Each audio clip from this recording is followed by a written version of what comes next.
Hello there, friend, and welcome to the newest episode of the Hopeful Homeschooling Podcast, where I am here to bring you some homeschool help, hope, and humor. Um, and actually wrap up what inadvertently became a little two-part miniseries. Now, how did that happen? I'm glad you asked.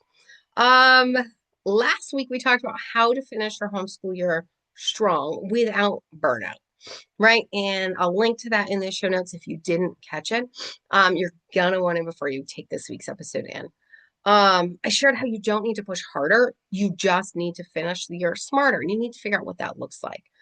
Now, like I said, if you haven't caught that one, I highly recommend you go back because today we're going to talk about what comes after after you wrap up the homeschool year, after you figure out what finishing strong looks like.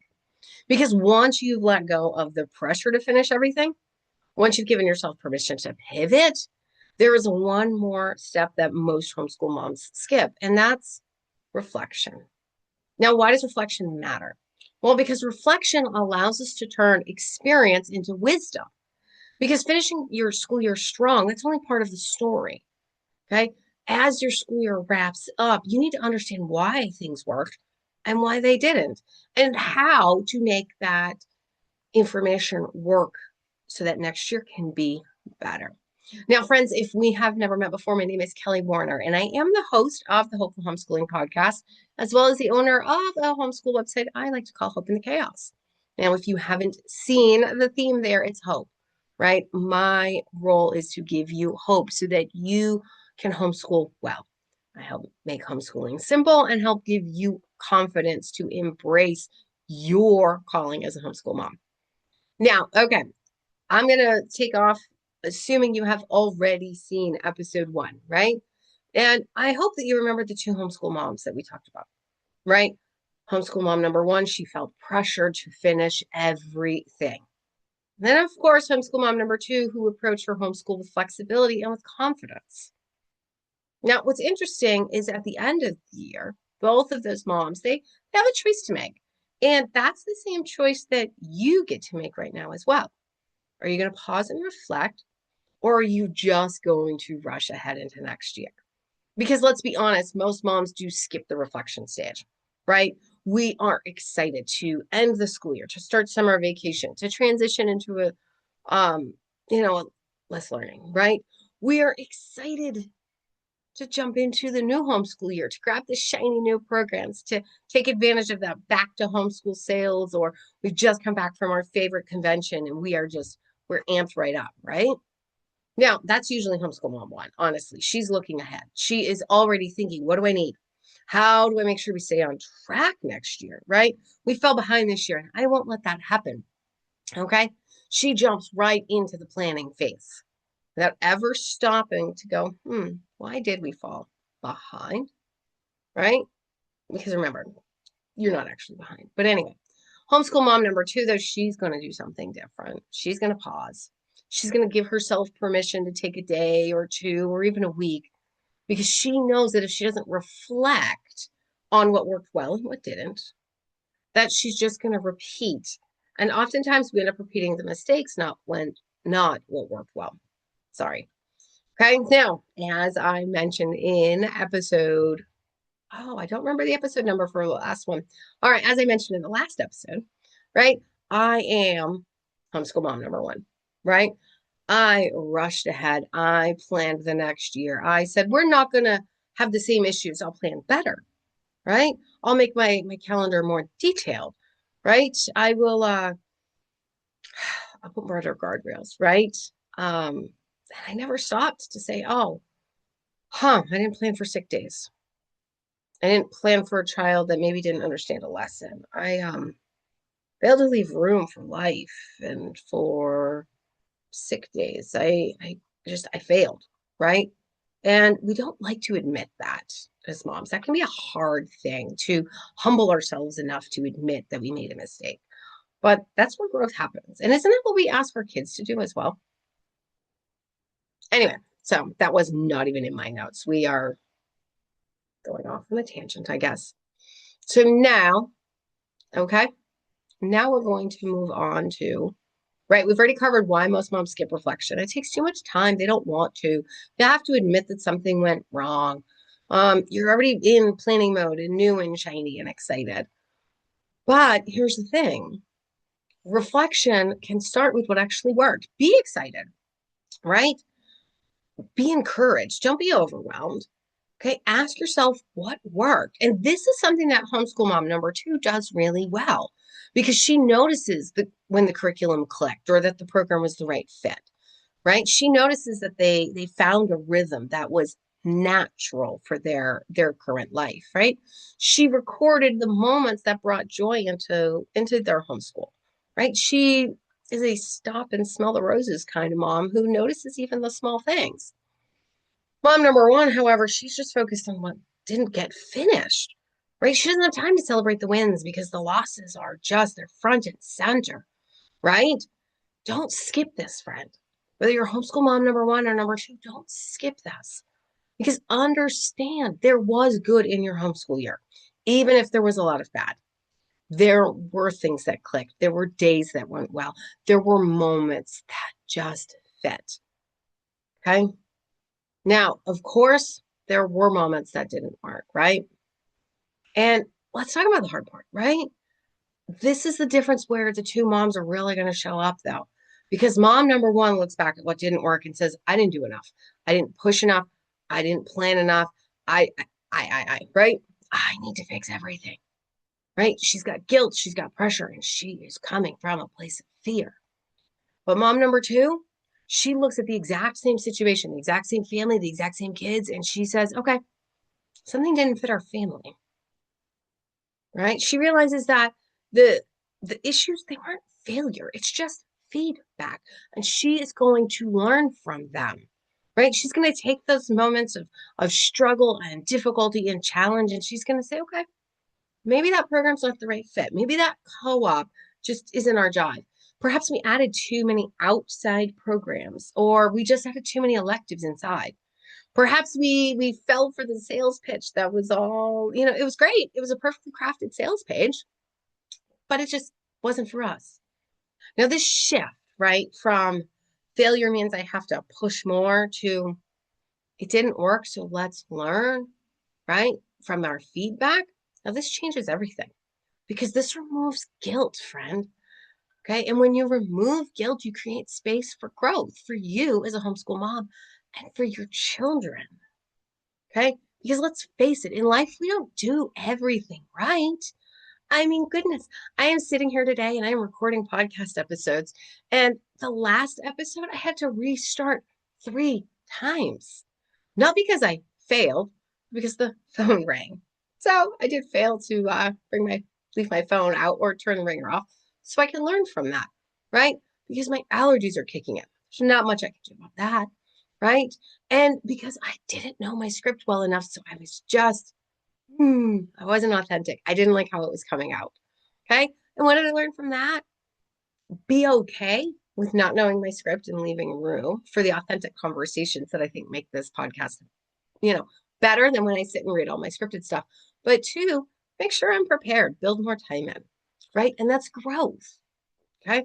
And again, none of that was even in the notes as well, because I'm learning as I do this podcast and as I get a little bit more comfortable with it, right? I'm still awkward on screen. And I know that I enjoy when my notes are an outline and I have the opportunity to ad lib, to share the stories, to really be authentic and show up in a way that just shows that I like what I'm doing. I care about you and gives me room to just kind of be who I am, right? So anyway, again, none of that was in the show notes. Sorry. Here's something that both moms, right? We're going to come back into, okay? We are looking at, see, I'm scrolling through too far. All right. Oh, way too far. There we go. That's the episode that we're on. Okay. We're looking at reflection, right? Looking at what actually worked, what actually didn't without guilt. And now we're going to talk about something that a lot of moms tend to gloss over, especially our homeschool mom number 1, right? Because remember, homeschool mom number 1 is measuring success by completion, How many lessons did we complete? How many projects did we finish? How many things can I log? And usually it's driven, of course, by fear, but also by the fact that she has to report certain things, right?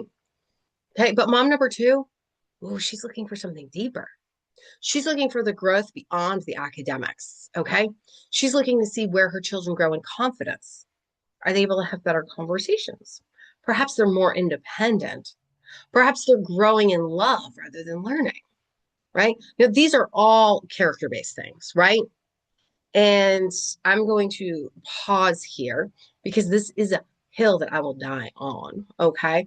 As a homeschool mom who's been doing this for more than a decade, has two graduates, made more mistakes than I can count or care to admit, your child's character, okay, who they are, their ability to be kind and helpful, compassionate, to have integrity and be a hard worker, those things are far more important than their ability to solve complex math equations or understand the inner workings of various revolutions throughout the course of history, right? If your child can write an amazing scientific report and oh, I don't know, knows all of the history of the greatest composers of the world, but they don't have character and integrity and the ability to care for their fellow human being, what's it worth? One of the greatest things that we can do as homeschoolers is understand that relationships, which is your character, comes before rigor. That's your academics. We can understand that the purpose of an education not is to create someone who can spout off facts and knows all the answers to things, but can they apply that knowledge with wisdom, right? Can they see something that needs to be fixed and take care of it rather than just saying that's below me or beneath me, or I'm going to stick to my plans? As I'm recording these episodes, I have a child in their pajamas playing with chicks. Now, when I was mom number one, I would be like, absolutely not. You need to put down the chicks. They've already got food and water, so you don't need to be entertaining them. You don't need to be playing with them. You need to be getting dressed, getting ready for your day. And you need to be working on your schoolwork. I have learned that quite often by giving her a little bit of time and space to do the things that interest her and allow her to grow, she's going to do better academically. Okay. So this I think is going to be your most important part, where you pause to look at where your child has grown outside of academics. Okay. Because when our children are older, when their character has been shaped and formed, right? They've still got plenty of time in their adult life to learn whatever academics they may have missed, right? Whatever things they don't know. And understand that you can't teach everything while they're in their homeschooling years, right? There's too much to learn. There's too much to know and understand that we can't just box it up into 12 or 14 years of education. But their character, oh, that's so much harder. That is so much harder to pivot and change in the teen and adult years. Okay. So where did your child grow? Are they more confident? Are they more helpful? Are they more kind and caring and compassionate? Do they volunteer more? Do they look out for others? Are they a good sibling? Are they a good volunteer? Where can you look for growth outside of what is being reported? Because oftentimes, right, I have reporting requirements here in Maine, and many of you as viewers, I'm sure, have reporting requirements. I have never seen a report that said, hey, is your child kinder this year? Did they help a sibling? Was there perhaps a family situation where they had to maybe step up and take a more leadership role in the family? And did they rise to the occasion? I've never seen that on a report. But mom, I'm telling you, those are the things that are going to matter more than your math facts and your history dates when the rubber meets the road, as the saying goes, and they become adults, right? Now, mom number one, she's going to struggle with this, right? As I said, she's measuring success by completed lessons. So this is harder for mom number one. Okay. Mom number two, she's already more in tune with identifying these things and looking for these things and seeing the merit behind them. But I'm going to encourage you, whether you're more of a mom number one or a mom number two, to spend a lot of time here. And if you are mom number one, this is going to be hard because you're going to be like, are you sure they get their chores done on time? No, it's not about getting their chores done on time. Do they do their chores well? Is there a heart that sees that maybe the garbage needs to go out and it's not their turn to do the garbage, but perhaps the sibling who's supposed to do it isn't home, so they step up to the plate and do that? And again, those are harder if you are a mom number one, because there isn't a definitive checkbox there, right? There isn't a curriculum telling you that this is what you're looking for. There's no scope and sequence, okay? But this is the most important bucket, okay? Now, what to carry into next year, right? The whole point in reflecting before you plan for next year is so that you know what to carry in, right? Now, mom number one, she is tempted to overhaul everything.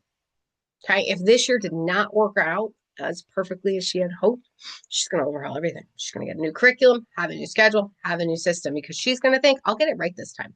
That didn't work, so this will. Better than that. But mom number two, she's going to keep it simple. She is just going to say, what did work well that I want to carry in, right? Maybe we do keep that curriculum, but maybe we don't use quite every aspect of it. Maybe we keep the co-op, but we drop something, right? Or maybe we keep something else, but we drop co-op, right? Maybe we limit the number of outside activities, right? She's going to contemplate what rhythms felt good, what areas of the school year felt well, what seasons felt well, what small changes might make a big difference, okay? And this is where the finishing strong that we talked about in episode 1 allows us to start next year with confidence, right? Because that's what we all want, right? We want to know at the end of the day that we're not just homeschooling, but we're homeschooling well. And that's hard to get. And I can't really make a printable or a product or even give you a list to say, you do, input these 5 things and you'll get these out, because a lot of this requires your goals. It requires understanding your vision for your homeschool. It requires diving into your faith and what your faith says about raising children and training them up. Okay. Now, mom number 2, right? Now, we touched on this last episode, and I'm going to touch on it again because mom number 2 is okay to pivot, right? And as I said last time, I was mom number 1 for the first several years of my homeschool. Man, I overhauled every time it didn't work well.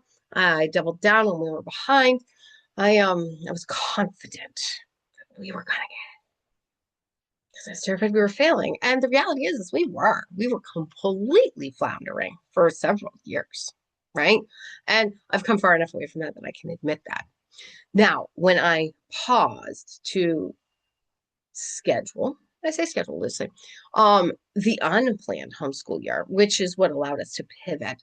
I did so with a lot of trepidation and fear, but also knowing that we could not continue. I had hit that kind of breaking point of, we've done it wrong too many years in a row, so we're going to pivot, right? And it was from that unplanned homeschool year that I learned the benefit of less is more, that I learned that I didn't have to always make big changes. Sometimes small changes would give us big improvements, but it's where I learned how to homeschool from a relaxed point of view while still planning, right? That's where the ultimate home and school planner comes into play, because it allows you to plan well, but also pivot, and shift and reflect, right? It allows you to pencil in your days, but you can also record from the backside. So instead of always stating, we're going to do 5 math lessons this week, you might just say, we're going to aim for 3 because we know we've got a lot of other things going on. Okay. And it's from that point of view of trying to embrace this kind of idea of the homeschool mom number 2 that I teach reflecting, because it was only within that unplanned homeschool year that I could truly reflect on what was working and what wasn't. Okay. And I don't want you to get to that point. I don't want you to feel like you have to pivot in such a way that at the time felt completely unnatural. Understand, We did a massive experiment where the one being experimented on most was me, honestly. Um, and that's why I teach what I teach. That's why I encourage you to embrace some of this relaxed homeschooling, because from that giant pendulum shift that our family took, we finally found our own natural groove of homeschooling that isn't fully relaxed, but it's definitely not that homeschool mom number one. It's the homeschooling that allows me to say my daughter can play with the chicks this morning in her pajamas because I know that she's going to learn from that. She's going to work on her character from that. And believe it or not, she's going to get to her other lessons because she knows she wants to go outside later and play with the chicks as well, or the big chickens as they would be. Um, because I've learned to find that unique rhythm. I've learned to reflect on what does and does not work and how to, if it doesn't work, okay, let's get rid of it. And if it does work, let's continue to embrace it. So we're going to bring this full circle and I'm going to stop talking about me, right? Okay. In the last episode, we talked about finishing your homeschool year without burnout. Okay. We talked about letting go of pressure and finishing smarter, not harder, regardless of what finishing your homeschool year looked like, right? Now, today we're going to talk about what to do next, because finishing your year strong, it's powerful, but reflecting on that year is what allows you to make next year better. Now, I know we're in the time of year where curriculum companies, homeschool bloggers, we're all like, everyone's trying to talk to you about planning for next year, right? But my question for you is, which mom do you want to be moving forward? Do you want to be the one that just rushes ahead and says, all right, last year's over, let's go. Let's follow the new, the shiny, the exciting, right? Let's follow what's trending. Okay, I've got an email in my inbox that says it's time to plan for next year. Or are you going to intentionally pause, put the brakes on the planning for just, like I said, a day, two, a week? Okay. Sure, you might miss out on a new curriculum sale. There'll be another one. Okay. I've been homeschooling long enough that I can confidently tell you the curriculum company that you're looking at right now, that's running a back to homeschool sale right now, will also be running another one in the summer, throughout the summer, and probably into the fall, because let's face it, we still buy curriculum in the fall as homeschoolers. Okay. So don't let the pressure to plan for next year prevent you from pausing, reflecting, and allowing your homeschool to grow in a more nurtured way.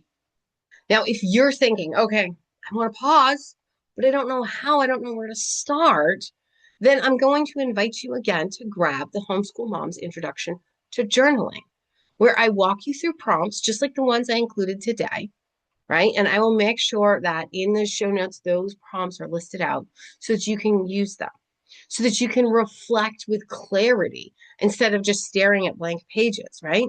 Because within the pages, of the Homeschool Mom's Introduction to Journaling, there's also journaling prompts and space to get you going. Because I understand that if you're new to journaling, or if you've never done it before, or if you just always journal, with a blank page, that sometimes you need prompts, right? So it only takes a few minutes a day, and it is a powerful tool for your homeschool. Okay. So you can grab the link to that right in the description and the show notes, wherever you happen to be listening to this. Okay. Or honestly, friend, you can just grab a notebook. Just grab a notebook and get going. Start reflecting, because skipping reflection means you're going to start next year with the same baggage, the same hopes and dreams, and probably the same kind of grooves that you fell into this year that just don't work. Okay. Now, friend, you don't need a perfect homeschool year. Okay. And perfection isn't going to happen, right? We're looking for progress, right? The same thing that we teach our children, progress over perfection, is what I'm teaching you to embrace as a homeschool mom. Now, how do you learn from your mistakes and find that progress? Well, I do it through journaling. That's me, right? I've got notebooks all over this house and notebooks for all the different areas of my life. And I journal and I reflect regularly because I've learned the power of this tool and how much it can help my homeschool, right? And I've also learned that when I do that, when I'm willing to be open and honest and not keep everything stuck up here in my head where I can ruminate and it can just become worse than it is. where I can sit and really go through and contemplate and take everything that I learn and put it all together. Well, that's where my confidence comes from. And that's where yours will come from. That's where my peace comes from. And that's where you will get yours. And that's where the lasting change in our homeschool has happened. And that's where it can happen from you or for yours. There I go, messing up my ending, right? Now, friend, if you have learned anything amazing, if you've learned anything that is going to help your homeschool, if you have taken away something from this episode that's going to build into and help your homeschool, I would absolutely be honored if you would consider sharing this episode with another friend who's probably struggling with the same things you are, right? Because that's how this podcast grows. That's how we get the message out. That's how we bring the Hopeful Homeschooling Podcast to other moms who are wrestling with doubt and fear and worry and insecurity. So if you could forward this along and share this, I would appreciate that. And also, friend, if you are not already subscribed, would you mind subscribing? And that way you can be notified the next time I post a live episode, because this podcast, it's not going anywhere, right? We are scheduling new episodes. We sometimes do it weekly, sometimes it's every other week, depending on my schedule. Because I've got a lot going on over here as a homeschool mom and content creator for you. Okay. So that is all I have, friends. I am cheering you on as a homeschool friend and advocate friend. And thank you so much for joining me. We'll talk next time. Bye-bye.